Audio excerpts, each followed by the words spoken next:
Sejam bem-vindas e bem-vindos ao podcast Além das Letras, uma produção do Grupo Ciranda Cultural. Gente, nesse podcast nós vamos descobrir os segredos, as estratégias que estão escondidas além das letras dos profissionais da literatura. Autores, ilustradores, editores que serão convidados para essa roda. Nós vamos ter um papo bem descontraído que já começa com desafio. Qual é esse desafio? Vou explicar para vocês. Ai, ai. Ai, ai. Nossa conversa precisa ter exatos 33 minutos. Então, vamos sem pressa, direto ao ponto, hoje com o nosso primeiro convidado, Jonas Ribeiro. Seja muito bem-vindo, Jonas. Obrigado, passarinho. É um prazer estar aqui com todos vocês. E além de você, nos bastidores estão Nunes, Leandro e Alex. Uhul! Toda a nossa equipe. Pois é, aqui está tudo organizado, do outro lado está uma bagunça. É isso mesmo. É assim que funciona. É os bastidores, o que eles não mostram. Que coisa boa ter vocês e principalmente a sua companhia aqui hoje. Jonas, para esse começo de bate-papo aqui sobre literatura, sobre as produções, a gente vai começar com uma pergunta.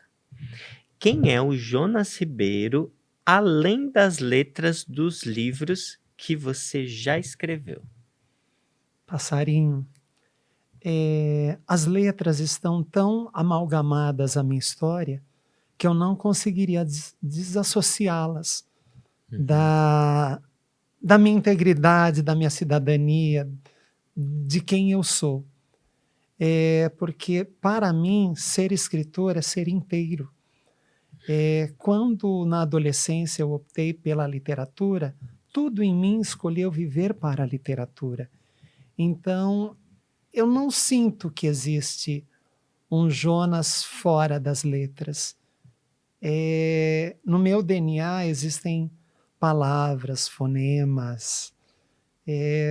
Poesia. Eu sou escritor, eu não estou escritor. Que lindo. Né?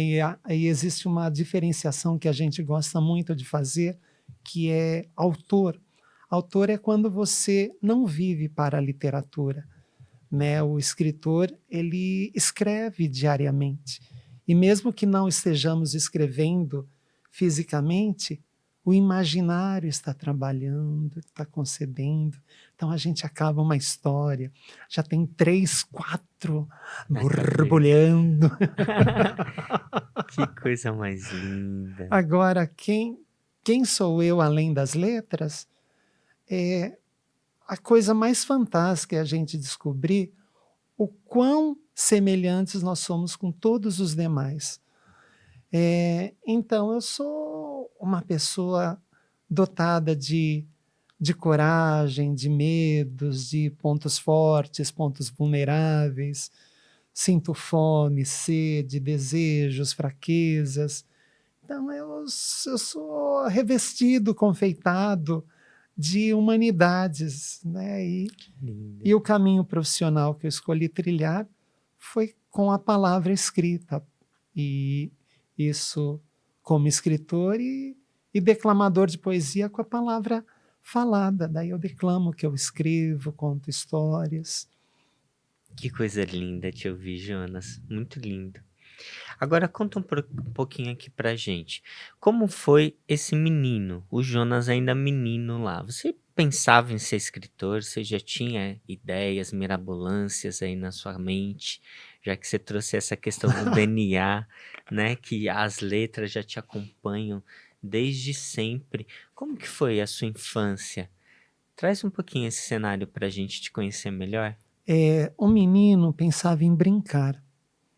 Pensava em estar com os primos, com os amigos.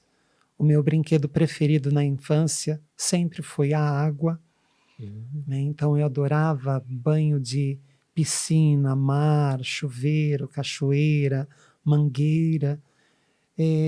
Eu sempre fui atraído para o brincar. Né? O meu pai nunca priorizou brinquedos caros. Eram brinquedos que nós construíamos com tampas, né? Não eram os potinhos de iogurte, né? Isso veio bem depois, Isso né? foi depois. E esse é um brinquedo muito forte na minha família, né? Uhum. De brincar de construir torres. Então, eu acho que eu gosto de estar com as pessoas brincando. Não de estar rodeados de brinquedos, mas de estar rodeado de brincantes. Né? Acho que a brincadeira vem do gratuito, da comunhão, do desejo de promover a alegria, da sensação de estar junto, de sentir a respiração do outro, de conversar com o olhar, de criar cumplicidade.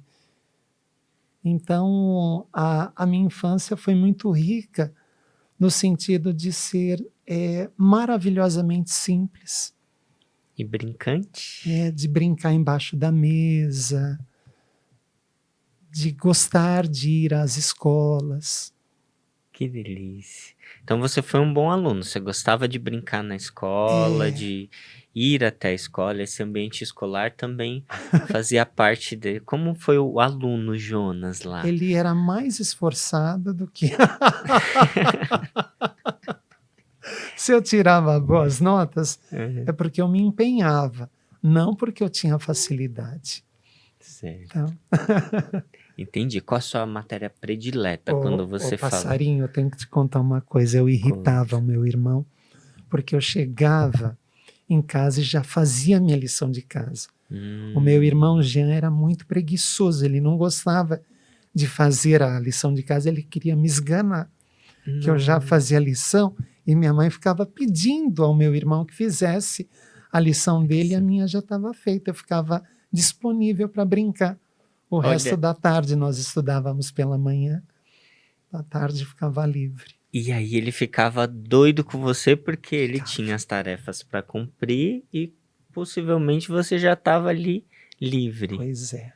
Ah, muito esperta essa estratégia. Você Muito sempre foi boa, muito né? organizado assim? Isso é uma característica de organização. Você é uma pessoa possível organizada. que quem esteja ouvindo a gente também seja do zodíaco de Virgem, seja virginiano, os metódico, virginianos. organizadíssimo. Sim, meu E eu ascendente. devo muito à disciplina, à organização. Quando a gente menciona que se é virginiano, tem um estigma, né, de tem toque, é muito minucioso, mas graças a essa organização que eu pude construir uma carreira com vários livros, né? Então eu só escrevo um livro por vez, Passarinho. Uhum, Eu tenho colegas que escrevem muitos livros simultaneamente. sim. Né? Nós temos uma amiga comum, Ana Carolina Lemos, ela escreve vários. Né? A Thelma Guimarães escreve vários simultaneamente. Eu escrevo um. Eu tenho que concluir aquele para depois eu me lançar outro. Eu tô saindo de um livro, só que eu tenho que digitar algumas coisas, tem outro. Já estou na atmosfera do próximo, mas não estou completamente nele, porque eu tenho que fechar o ciclo. Como se fosse um ciclo mesmo, que estivesse se fechando ali para você dar início a outro. Falando um pouquinho dessa questão da produção literária, hoje você tem quantos livros publicados já? Você tem essa noção, hoje esse número? São 172. 172 livros publicados entre várias editoras. Pergunta: durante essa produção literária que você já tem publicada, qual foi, você consegue citar para a gente um dos maiores desafios assim da sua carreira? Que você ficou ali no limite de será que é isso ou não? Ou algo que te testou? Tem alguma memória desse desafio assim? Passarinho, eu sempre tive a certeza de que eu queria viver para a literatura. Quando eu era adolescente, aos 15 anos de idade, eu pedi um presente para o meu pai. Eu pedi uma máquina de escrever. E nós estamos aqui em São Paulo, e ao lado do Teatro Municipal existia uma grande loja chamada Mapping. Uhum. E nós fomos ao Mapping comprar essa máquina Remington. Nossa. E eu fiz até um curso de datilografia. Eu era um aluno empenhado. E o mais difícil, passarinho, foi fazer a prova com carbono. Meu Que coisa Deus. pavorosa. E então eu queimei meus navios. E eu me lancei, porque aos 14 anos eu determinei que eu queria viver para o livro. E o meu pai, ele tem uma empresa de palmito, de açaí, e ele queria muito que eu trabalhasse ao lado dele. E eu estava resoluto. Uhum. E nós brigamos várias vezes, até que um dia ele cedeu. Que bom.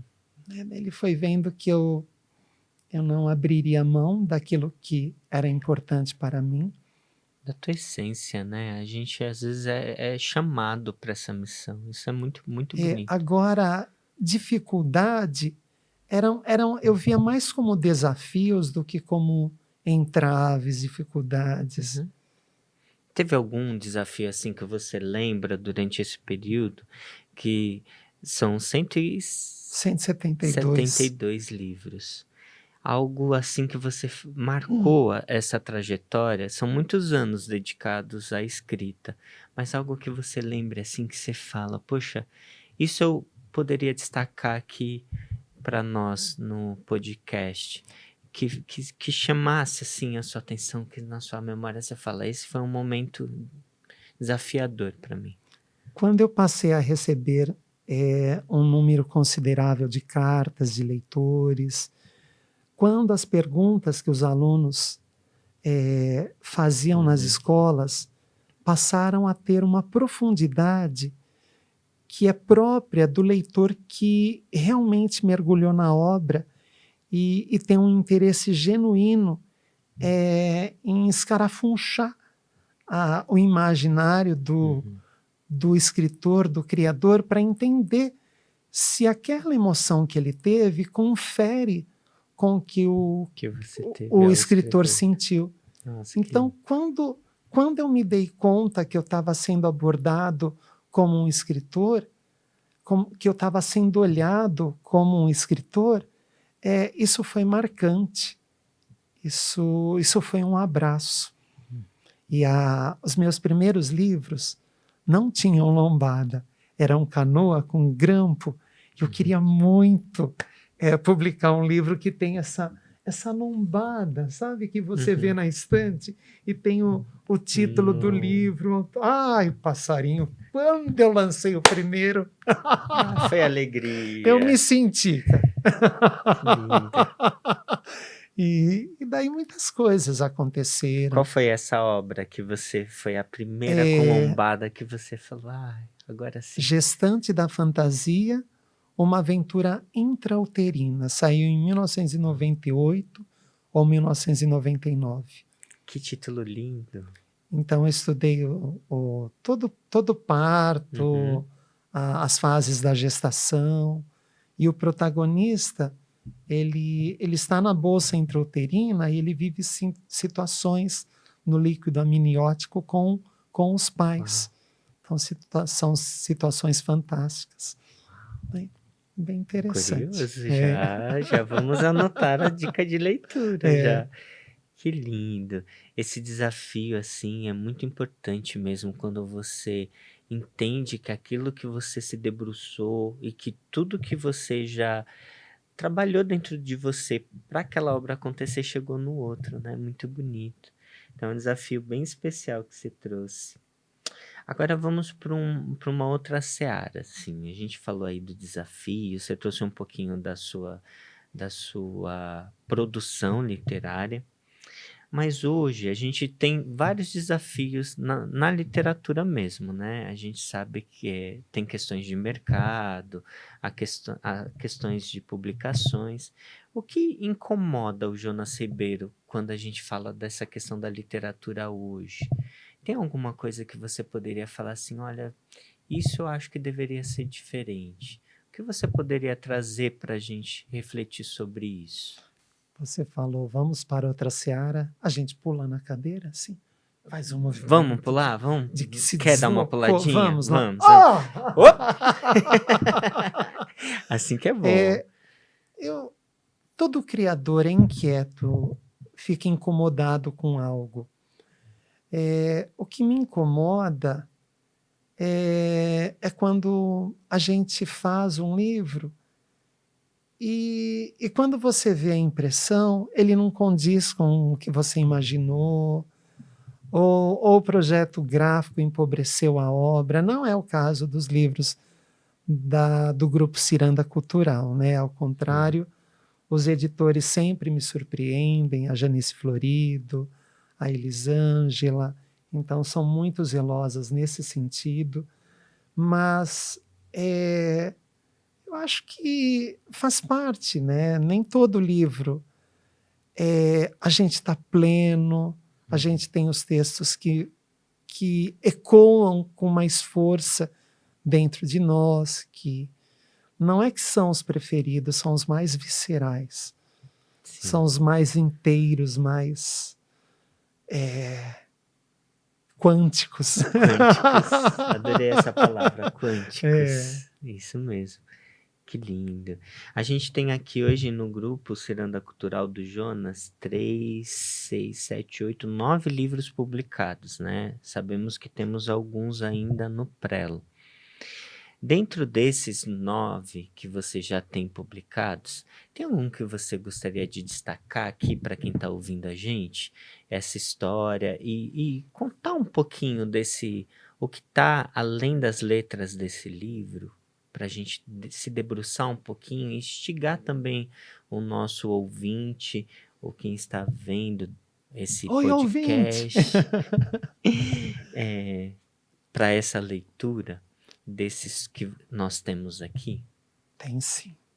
Conta para gente. Mas essa sua pergunta é muito curiosa, porque quando você fala o que está além das letras, você está trazendo à tona algo de suma importância.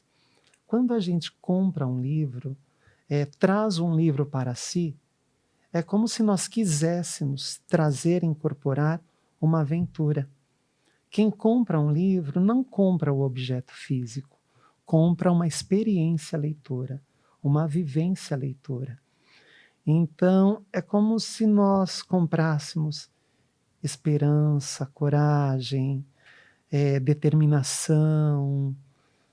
Então, cada livro, em cada obra, a gente concentrou um tipo de sentimento, de informação.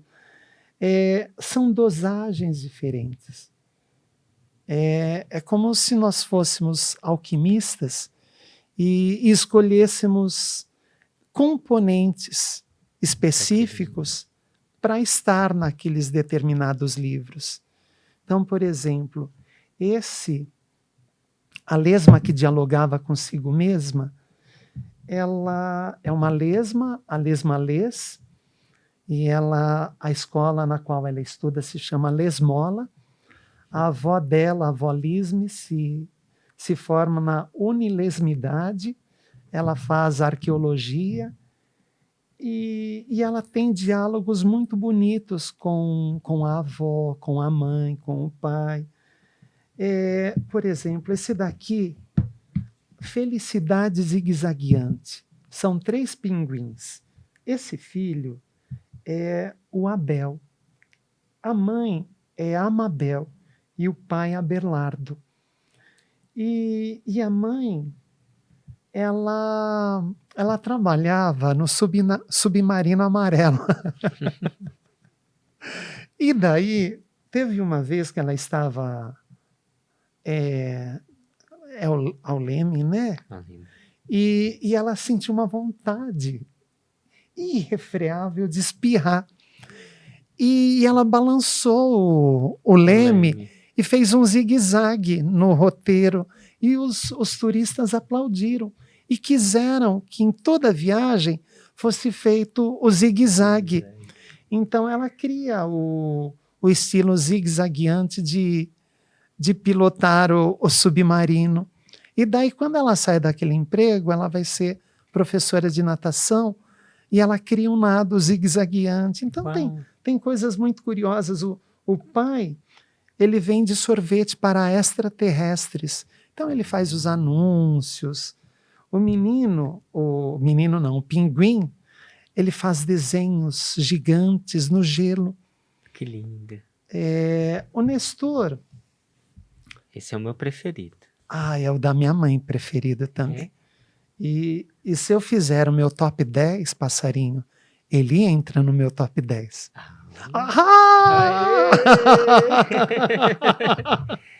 Às vezes, os alunos nas escolas nos perguntam: Jonas, qual é o seu livro preferido? Tem autor que fala: eu gosto de todos, todos são meus preferidos. É balela, porque a gente tem sim os nossos preferidos. Eu acho que é uma preferência. Por exemplo, um pai que tem 5 filhos, ama todos, mas pode ter uma afinidade maior com um ou outro. Isso não significa que ame menos os demais. Mas o Nestor é um livro feito de nuances. Tem muito livro meu que por muito tempo eu choro quando eu releio. O Nestor é um. Né? Por exemplo, Esse Oceanos eu adoro. A Leveza das Pedras.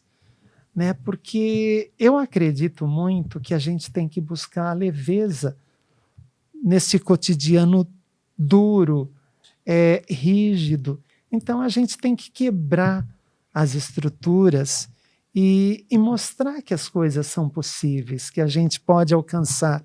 Todo mundo que está nos assistindo tem dentro de si desejos, sonhos, muitos dos quais estão soterrados e precisam vir à tona. Né? As pedras precisam ser leves. A gente precisa estar leve. Se o mundo é pesado, ele é pesado porque está dialogando com o peso interno. Se a gente está leve, o mundo é leve.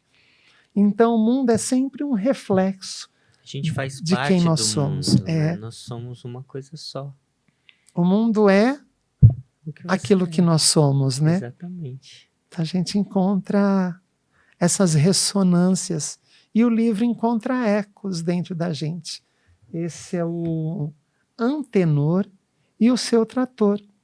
É um livro, é uma ode à brincadeira. É um menino, um Antenor, que ele sai com o seu trator de brinquedo e ele encontra uma pilha de sapatos, de calçados, e ele constrói uma cidade. Só que a mãe dele tira toda aquela cidade que ele... Já aconteceu com você, passarinho? De ter o seu cantinho dos brinquedos e chegar um adulto e desmanchar o seu cantinho? Porque era o seu momento, o que você criou. A brincadeira, tinha né? Um significado. Mas quando a mãe do Antenor faz isso, tchan, tchan, tchan, tchan, o que acontece depois? Amigos do folclore brasileiro são várias lendas reunidas nesse único volume das 5 regiões brasileiras. Regiões, né? Criança não tem que pensar em trabalho, né? Passarinho, criança tem que brincar. Tem que brincar. Mas criança questiona o que quer ser quando crescer. Então, esse livro fala de várias profissões e as profissões novas que existem, não as profissões clássicas. Então, acho que livro é para trazer essas reflexões, Sim. Esses mergulhos no imaginário, esse olhar para si mesmo. Esse convite à aventura. O olhar para o outro. Exato. O exercício de empatia, de estar no lugar do outro, de solidariedade, de a gente alargar o nosso mundo interior com o olhar que o livro nos trouxe. Às vezes a gente está lendo um livro e de repente a gente para extasiado, como se aquele livro tivesse iluminado o nosso universo interior e nós passássemos a enxergar muitos ângulos que nós não víamos antes. Então o livro tem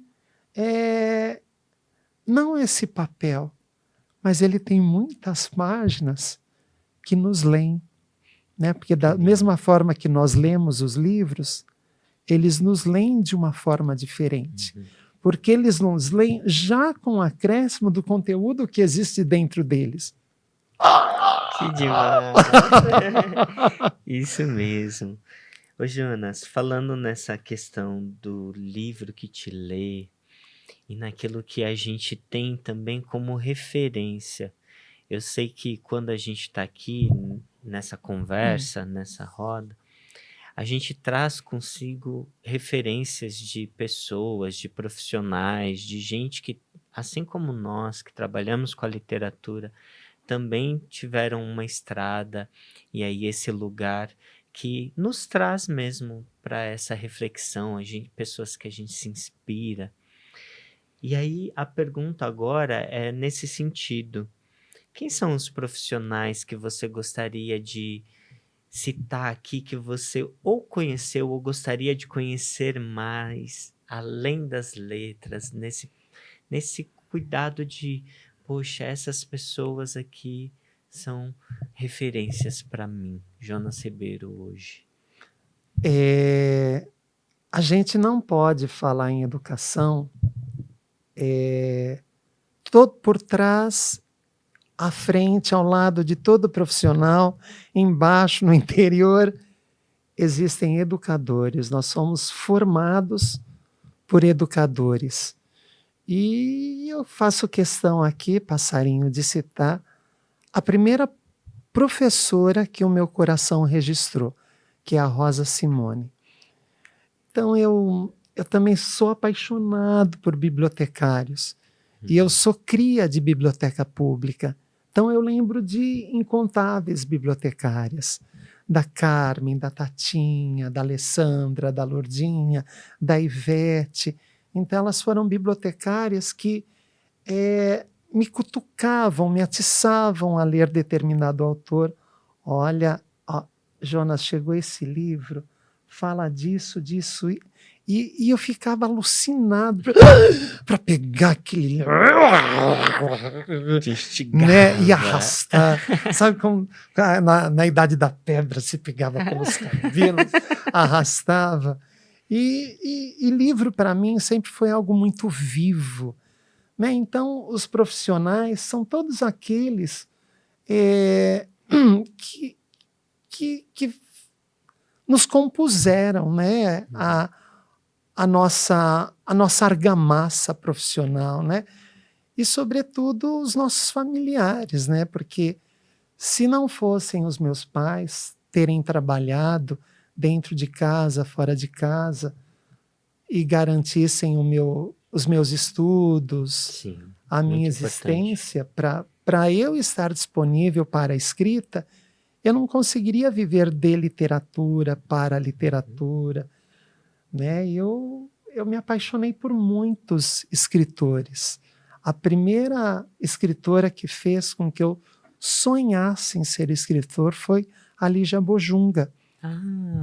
Que delícia. Né? Então eu li muita gente. A Bolsa Amarela, meu Exatamente. predileto dela. Só faz eu adoro. A Corda Bamba, O Meu Amigo Pintor, Sapato de Salto, A Cama. É uma obra bem consistente. Que linda, ótimas referências, né?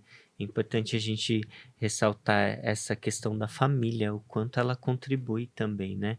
Com a nossa jornada e reconhecer essas pessoas. Enquanto você falava das bibliotecárias, das professoras, me veio também a imagem da Rosinha. A que Rosinha, a gente sauda exatamente. aqui, né? Relembra e agradece a presença amável e doce dela. Né? Está em alguma biblioteca lá nas nuvens, né? Com certeza. Arquivando, indicando livros, né? Com certeza. Está se divertindo com as obras, né? O que a gente cria aqui. Estamos chegando ao fim já da nossa conversa aqui do nosso podcast com Jonas Ribeiro. Ainda temos alguns minutinhos para fechar. Lá nós já estamos a 30 minutos e 12 segundos para garantir os 33, Jonas. Queria que você deixasse aqui uma mensagem, algo para a gente refletir, que fosse nesse lugar assim da literatura, como a gente pode conquistar esses leitores que ainda não foram conquistados aí através da literatura. Que você pudesse falar um pouquinho para a gente encerrar. Disponibilizar acervo, variar o acervo. Porque não existe um leitor, assim, alguém que não goste de livros. A pessoa não conheceu o livro certo, né? Exato. Do assunto certo, da dosagem certa. Então, cabe aos profissionais que estão à frente na escola de tornar acessível essas obras, de apresentá-las, de levar os alunos à biblioteca, de a família levar às livrarias, de presentear as crianças com livros. Então, acho que ler, oferecer uma leitura, indicar um livro. Então, acho que mensagem é que as pessoas procurem cercar-se de bons livros, de ter livros nas cabeceiras, de levar consigo na mala algum livro, porque sempre sobra um tempinho para a gente folhear antes de dormir, nem se for 2, 3 páginas. Né? Se a gente ler uma média de 15 a 20 livros por ano, nós provavelmente seremos pessoas melhores ao término do ano. Então eu agradeço o convite de estar aqui com vocês. Muito obrigado, Passarinho, Nunes, Leandro, Alex, que estão nos bastidores, estão fazendo ginástica, sorridente, tomando cafezinho, comendo pão de queijo.